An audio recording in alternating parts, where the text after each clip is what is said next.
사랑하는 은혜와 진리 장로교회 교우 여러분, 오늘도 하나님께서 여러분의 삶의 주인이 되셔서 여러분을 책임져 주시는 하루가 되시기를 주님의 이름으로 축원합니다.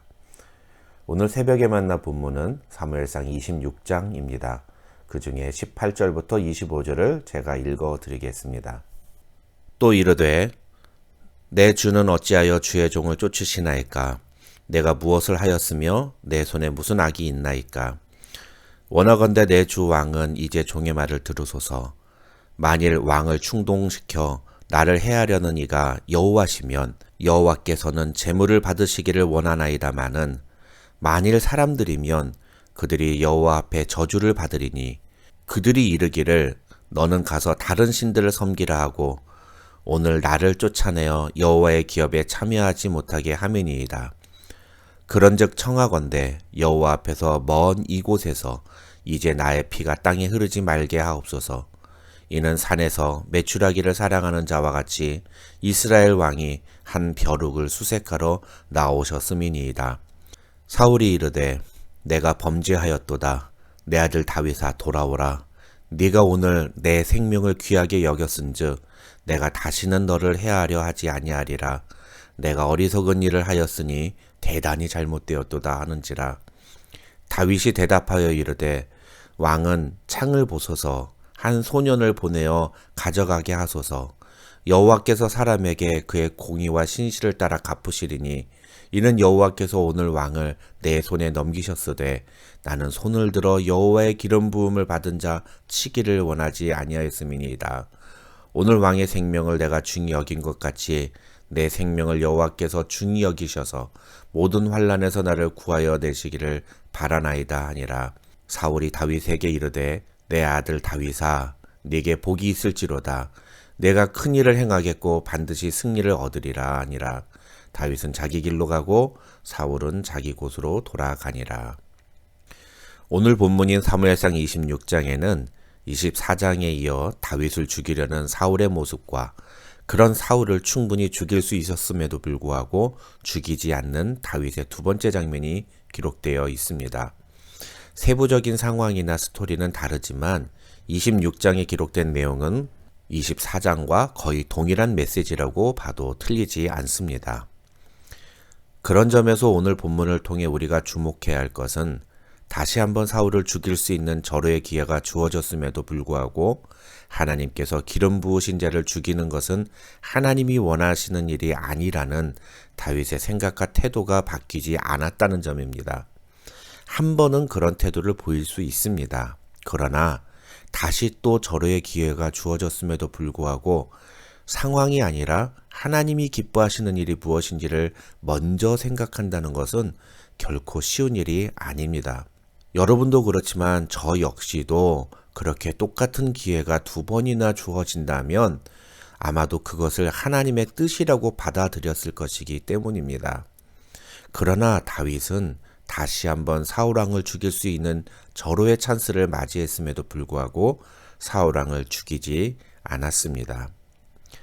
반면에 24장 17절부터 21절을 보시면 사울은 자신을 죽일 수 있었음에도 불구하고 죽이지 않았던 다윗에게 너는 나보다 의롭다고 말하면서 자신의 잘못을 뉘우치는 듯한 모습을 보였습니다. 그러나 오늘 1절부터 3절에서 사울은 다윗이 10광야 앞 하길라산에 숨어 있다는 소식을 듣자마자 다시 3,000명의 군사들과 함께 10광야로 옵니다. 다윗을 잡기 위해서입니다. 24장에서 자신의 잘못을 뉘우쳤던 반성의 모습은 온데간데 없어지고 다시 다윗을 잡기 위해 모든 것을 쏟아붓는 사울의 모습은 모렴치함을 넘어서 왜 저렇게까지 하는 건지 불쌍해 보일 정도입니다. 그런데 24장에서와 마찬가지로 사울은 다윗을 잡기 위해 3,000명의 군사들과 함께 왔지만 그 3,000명의 군사들이 하나도 쓸모가 없어져 버립니다.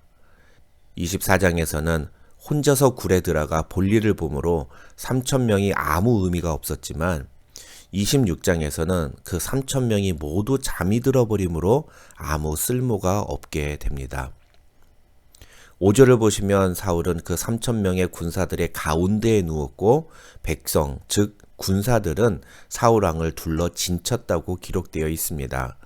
3,000명이 겹겹으로 보호하고 있는 상황이라면 아무리 다윗이라도 자신을 어쩌지 못할 것이라고 사울은 확신했을 겁니다. 그런데 다윗은 이 3,000명의 군사들 사이를 뚫고 들어와서 잠자는 사울왕의 진영을 들어옵니다. 3,000명의 군사들이 있으나마나한 존재가 되어버린 것입니다. 어쩌면 그래서 다윗의 군장 아비새가 다윗에게 하나님이 오늘 당신의 원수를 당신의 손에 넘기셨나이다 라고 이야기한 것이 아닌가 생각합니다. 그런데 그런 아비새의 말에 다윗은 누구든지 손을 들어 여호와의 기름 부음 받은 자를 치면 죄가 없겠느냐고 대답합니다. 이 말은 자기도 사울을 죽이지 않을 거지만 다른 사람도 사울왕을 죽여서는 안 된다는 뜻입니다. 사울왕을 죽이는 것은 그것이 누구든 하나님 앞에서 죄를 짓는 것이기 때문이라는 겁니다. 이 대목에서 우리는 죄에 적극적으로 대처하는 다윗의 모습을 봅니다. 다윗은 자신의 손으로 사울왕을 죽이려고 하지 않았습니다. 하나님이 원하시는 것이 아니라고 생각했기 때문입니다. 그러자 다윗의 부하들은 왕이 죽이지 않겠다면 내가 죽이겠다고 나섭니다. 다윗의 입장에서 보면 손 안 대고 코 푸는 격이나 다름없습니다. 그리고 자기가 시킨 것도 아니고 부하가 나서서 하겠다고 하니까 그럼 마음대로 해. 이 말 한마디면 모든 게 정리되는 순간이었습니다. 그런데 다윗은 그런 아비새의 제안을 강력하게 제지합니다. 내가 하나 네가 하나 죄가 되는 것은 똑같다는 것입니다.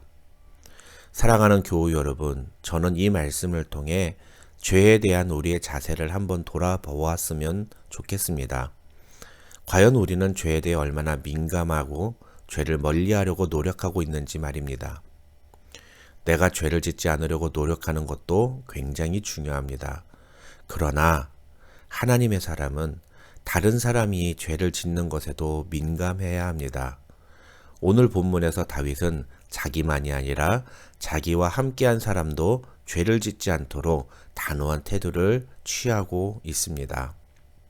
옛날에 한국의 TV 프로그램 중에 나만 아니면 돼 라고 외치던 프로가 있었습니다. 다른 사람들은 고통스러운 벌칙을 받든 말든 나만 안 받으면 된다는 말입니다. 죄에 대한 세상 사람들의 태도가 이런 것이 아닌가 생각합니다. 그렇다고 오지랖 넓게 모든 사람들의 죄에 대해 다 관여할 필요는 없습니다. 오늘 다윗도 그런 것은 아닙니다. 하지만 나와 가까운 사람, 나와 함께하는 사람이 죄를 범하는 것에 대해서는 그것을 적극적으로 대처하는 모습이 필요합니다. 여러분 생각해 보십시오. 만약에 자식이 남의 돈을 사기쳐서 돈을 벌어온다고 생각해 보십시오. 자식이 그렇게 벌어온 돈으로 부모님 호강시켜드리면 부모님의 마음이 정말 기쁘겠습니까? 아마 아무도 그렇게 말할 사람은 없을 겁니다. 오히려 그 자식에게 회초리를 대는 것이 부모의 바른 모습 아닙니까? 그렇다면 그리스도 안에서 한 가족이라고 하는 교회 공동체 안에서 우리의 모습은 어떻습니까? 우리는 과연 다른 지체들의 죄에 대해 어떤 태도를 취하고 있습니까? 내가 죄를 짓지 않으려고 노력하는 것도 중요하지만 다른 지체가 죄를 짓지 않게 적극적으로 도와주는 것도 매우 중요한 일입니다. 나만 아니면 돼 라고 하는 개인주의적인 생각은 교회 공동체를 깨트리는 매우 무서운 생각입니다. 죄에 민감한 모습과 관련하여 한 가지만 더 살펴보겠습니다. 15절부터 16절을 보시면 다윗은 사울왕을 지키는 아브넬에게 이런 말을 합니다. 다윗이 아브넬에게 이르되 네가 용사가 아니냐? 이스라엘 가운데 너 같은 자가 누구냐? 그러한데 내가 어찌하여 네 주 왕을 보호하지 아니하느냐? 백성 가운데 한 사람이 네 주 왕을 죽이려고 들어갔었느니라.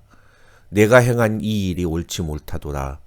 여호와께서 살아계심을 두고 맹세하노니 여호와의 기름 부음 받은 너희 주를 보호하지 아니하였으니 너희는 마땅히 죽을 자니라. 이제 왕의 창과 왕의 머리 곁에 있던 물병이 어디 있나 보라. 아브넬은 사울 왕을 지킬 책임이 있는 장수였습니다. 그런데 적군이 진영 깊숙이 침투하여 왕의 창과 물병을 가져가는 것도 전혀 모르고 잠에 취해 있었다는 것에 대해 다윗이 지금 책망하고 있는 겁니다. 아브넬의 죄는 무엇입니까? 그것은 자신의 책임과 의무에 소홀한 죄입니다. 메가더 장군은 전장에서 패하는 군인은 용서할 수 있지만 경계를 소홀히 하는 군인은 용서할 수 없다고 주장했다고 합니다. 다윗도 같은 생각이었던 것 같습니다. 그냥 실수라고 하기에는 너무나 큰 잘못을 저지른 겁니다. 다윗은 왕을 지킬 의무가 있었던 아브넬의 그 실수를 죄라고 지적하고 있는 것입니다. 오늘 다윗의 모습이 우리에게 던져주는 중요한 메시지가 바로 이것입니다. 죄를 죄라고 바르게 지적하는 것도 죄에 대해 단호하게 대처하는 자세라는 것입니다. 어쩌면 하나님께서 하나님의 사람들에게 요구하시는 모습이 이런 모습이 아닌가 생각합니다. 오늘날은 죄를 죄라고 지적하는 것이 어려운 시대입니다. 괜히 나서서 말했다가는 그 사람과 관계만 틀어지고 오히려 더 일이 복잡해지지는 않을까 하는 생각에 죄를 보면서도 침묵하는 사람들이 많습니다. 아니, 나와 상관없는 사람들이 저지르는 죄에 대해서는 비난을 일삼으면서도 나와 관련된 사람들의 죄에 대해서는 아무 말도 하지 않습니다. 오히려 옹호하기도 합니다. 동성애를 반대하는 교회들은 많습니다. 왜 그럴까요? 많은 사람들이 성경이 동성애는 죄라고 말하기 때문이라고 대답합니다. 그러면 여러분, 거짓말에 대해서 성경은 뭐라고 말합니까? 음란에 대해서는 성경이 뭐라고 말합니까? 시기와 질투, 교만에 대해서는 성경이 뭐라고 말하고 있습니까? 성경에는 동성애는 죄라는 표현보다 교만은 죄, 돈을 사랑하는 것은 죄라는 표현이 비교도 안 될 만큼 더 많이 나옵니다. 그런데 왜 우리는 동성애에 대해서는 아주 적극적으로 반대하고 비판하면서 오히려 성경이 더 많이 말하고 더 하지 말라고 강조하는 죄들에 대해서는 침묵하고 무관심할까요? 어쩌면 동성애는 나와는 상관없는 죄라고 생각하기 때문은 아닐까요? 그러나 거짓말, 음란, 시기, 질투, 교만, 돈을 사랑하는 것, 이런 죄는 나와 아주 밀접한 죄이기 때문에 혹시 그런 것들에 대해서는 그냥 넘어가고 있는 것은 아닐까요? 이런 모습은 결코 하나님의 사람이 보여서는 안 되는 모습입니다. 우리는 우리의 죄 때문에 하나님의 아들이신 예수 그리스도께서 십자가에 달려 죽으셨다는 사실을 믿는 사람들입니다. 그 십자가 구속의 은혜를 경험했다면 매일의 삶 속에서 우리는 죄와 싸워야 합니다. 죄에 민감해야 합니다. 죄에 적극적으로 대처해야 합니다. 그러기 위해 내가 죄를 짓지 않으려고 결단하는 것이 먼저 필요합니다. 그리고 내 옆에 있는 사람들도 죄를 짓지 않도록 도와주어야 합니다. 나아가 죄를 죄로 바르게 인식하고 그 죄에 대해서 단호하게 대처하는 태도가 필요합니다. 오늘 하루 죄에 민감하고 죄에 적극적으로 대처하는 사랑하는 우리 은혜와 진리 장로교회 교우들이 되시기를 주님의 이름으로 축원합니다. 그것이 십자가의 은혜를 아는 자의 모습입니다. 여러분의 삶 속에 우리의 죄를 위해 십자가 지신 예수 그리스도의 복음이 선명하게 살아있기를 주님의 이름으로 축원합니다.